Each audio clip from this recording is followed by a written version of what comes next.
Hello friends, आप देख रहे हैं आपका चैनल शेयर बाजार विद आयुष। और दोस्तों, इस वीडियो में चर्चा करेंगे टाटा पावर के स्टॉक के बारे में। फ्रेंड्स, कल टाटा पावर के नतीजे निकल के आए।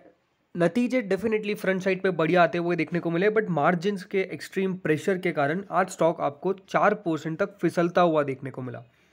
आज नतीजों के बाद स्टॉक में गिरावट आती हुई देखने को मिली, लेकिन अब सबसे इंपॉर्टेंट जो क्वेश्चन निकल के आता है, एज एन इन्वेस्टर क्या इन लेवल्स पर बाइंग बनती है, क्योंकि आज एक गिरावट हमने दर्ज कर ली है।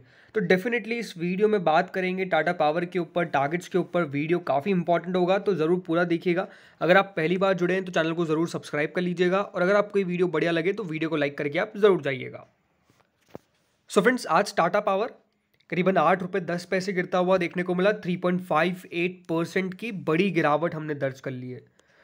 दोस्तों, टाटा पावर जिस प्रकार से आज गिरता हुआ देखने को मिला, डेफिनेटली यहाँ पर काफ़ी लोगों को समझ नहीं आया कि आज गिरावट क्यों आती हुई देखने को मिली। तो सबसे पहले आप समझिए कि आज गिरावट के पीछे की वजह क्या थी।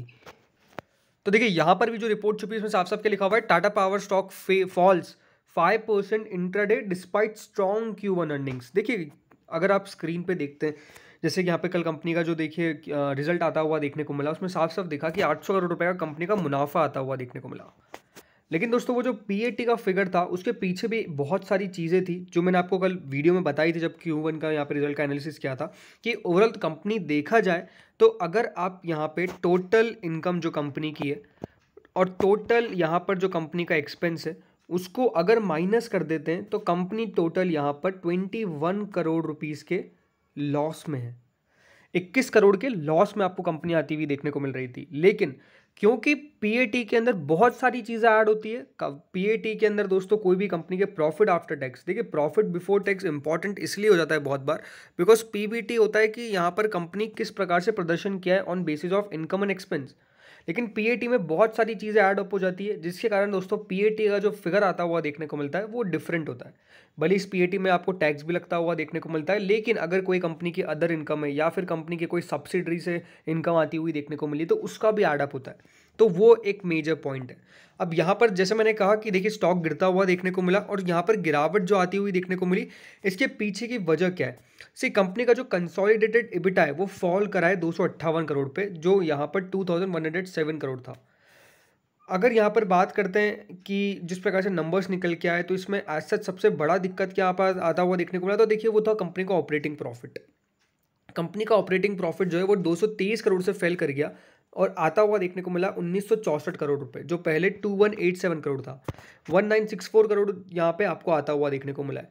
यहाँ पर कंपनी का EBITDA आप देखेंगे तो 258 करोड़ से कम हो गया है, जो करीबन 2107 करोड़ पे आया, जो पिछले साल तक 2365 करोड़ था।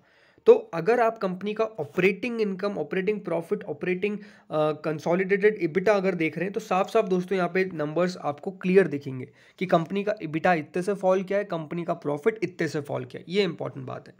अब इसके ऊपर CLSA का टारगेट भी निकल के आया। CLSA मान के चलती है कि यहाँ पर स्टॉक के अंदर एक सेल रेटिंग है और टारगेट दिया 212 रुपये का। 212 रुपये का लेवल डेफिनेटली आ गया, लेकिन इनकी तरफ से और भी बहुत कुछ कहा गया। इन्होंने कहा कि जो इंडोनेशिया का कोल बिजनेस है वो डेफिनेटली इनके लिए सबसे इंपॉर्टेंट फैक्टर है, इंपॉर्टेंट यहाँ पे की ड्राइवर है।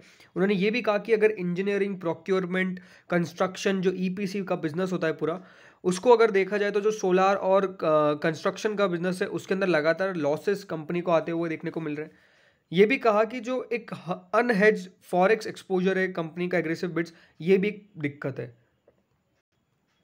और अब दोस्तों इनका मानना है कि जो स्टॉक है वो एक्सपेंसिव है और करीबन 23 टाइम अपने FY24 के अर्निंग्स के आसपास अगर जो EPS है उसके हिसाब से देखें तो महंगा ट्रेड कर रहा है 23 टाइम्स।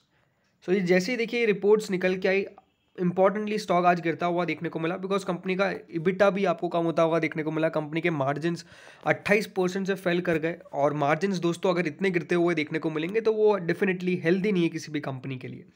बट क्या इतना सब कुछ नेगेटिव हो गया तो क्या आप बिल्कुल स्टॉक को भूल ही जाएं, स्टॉक को छोड़ ही दें? तो बट डेफिनेटली ऐसा नहीं करना है। और इसी को प्रूव करने के लिए यहाँ पे कंपनी के जो CEO है उनकी तरफ से बयान निकल के आया, प्रवीर सिन्हा साहब के तरफ से।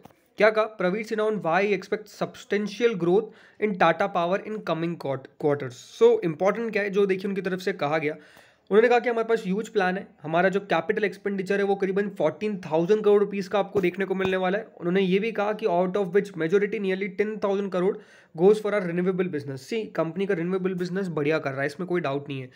और ये सबसे इनके लिए कह सकते हैं कि इंपॉर्टेंट चीज़ है। दूसरी बात क्या है कि उन्होंने ये भी कहा कि ग्रेट अपॉर्चुनिटी है इंडिया की, क्योंकि ये आपको देखने को मिलेगा कि जिस प्रकार से स्मार्ट ग्रिड और स्मार्ट मीटरिंग यहाँ पे एक्सपेक्ट करके चल रही है कि पावर सेक्टर बढ़िया करेगा, स्पेशली स्टेट डिस्कॉम बढ़िया करेगी।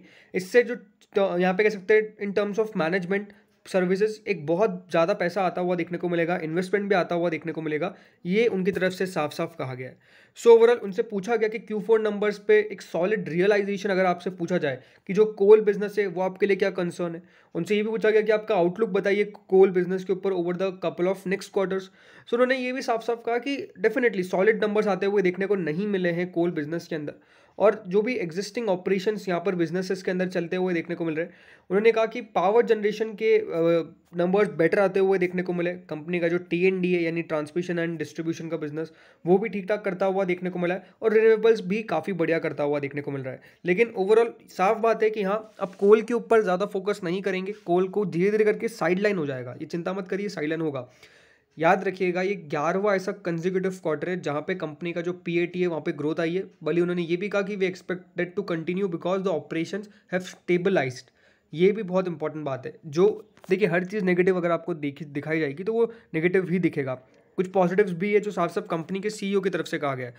दूसरी बात क्या है, उन्होंने ये भी कहा कि जिस प्रकार से कोल के प्राइसेस यहाँ पर बढ़ती हुई देखने को मिली है, ESG फोकस में आता हुआ देखने को मिला है, लेकिन जो आपका सबसे इंपॉर्टेंट है इंडोनेशियन JVs, वहाँ पर क्या करना है, तो जो आंसर आता हुआ देखने को मिला वो भी काफ़ी इंटरेस्टिंग था। उन्होंने कहा कि we continue to examine all this things, it all depends on what sort of valuation one would get as there was a licence renewable in December, and based on the new licenses we have a 10-year mining license which can be extended by another 10 years.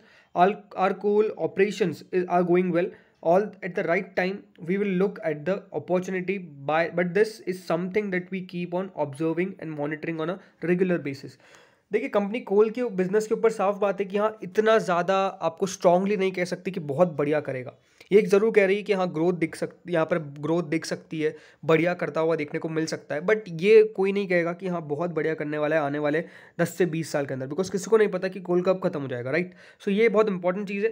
Company के पास अभी भी mining के rights है Indonesian या के अंदर, ये भी साफ साफ देखिए कंपनी ने साफ साफ कह दिया है कि इंडोनेशिया के अंदर हमारे पास अभी माइनिंग राइट्स है जो आने वाले 20 साल तक भी चाहे तो हम यूज़ कर सकते हैं, तो ये भी अपने आप में इंपॉर्टेंट बात है। लेकिन अब बात कर लेते हैं चलिए आखिर में टारगेट्स के ऊपर। सो देखिए टाटा पावर अभी जिन लेवल्स पर आपको मिलता हुआ देखने को मिल रहा है, मुझे लगता है कि एक प्रॉफिट बुकिंग लास्ट 5 डेज में अच्छी खासी आती हुई देखने को मिल चुकी है, प्लस नंबर्स पे जितना रिएक्शन देना था दे चुका। ऐसे नंबर्स बहुत ज़्यादा ख़राब होते हुए देखने को नहीं मिले, मैं आपको वापस से कह रहा हूँ। ज़रूर मार्जिन्स थोड़ी सी दिक्कत आई है, वो एक कह सकते हैं कि पूरा क्वार्टर जो सब इंडस्ट्रीज़ का ख़राब होता हुआ देखने को मिला है वही आपको यहाँ पे आता हुआ देखने को मिला है। मेरे हिसाब से तो यहाँ पर अब इन लेवल्स पर धीरे धीरे अक्यूमुलेशन करना चाहिए, स्टॉक में तेज़ी बन सकती है इन लेवल्स पर, और मुझे लगता है कि बाउंस बैक कल ज़रूर यहाँ पर चांसेस है, वो डेफिनेटली क्या होता हुआ देखने को मिलता है आने, क्योंकि कल एक्सपायरी भी है मंथली, उसके ऊपर भी नजर आएगी। अगर ये शेयर 210 रुपये के नीचे गिर जाता है तो डेफिनेटली दिक्कत है, तो 210 रुपये का स्टॉप लॉस अगर आप बाइंग करें तो वो लेवल का ध्यान रखिएगा। तो फ्रेंड्स इस वीडियो में इतना ही था, होप सो वीडियो बढ़िया लगा होगा, अगर लगा तो लाइक कर देना, चैनल से नए जुड़ो सब्सक्राइब कर देना। Thank you friends watching this video.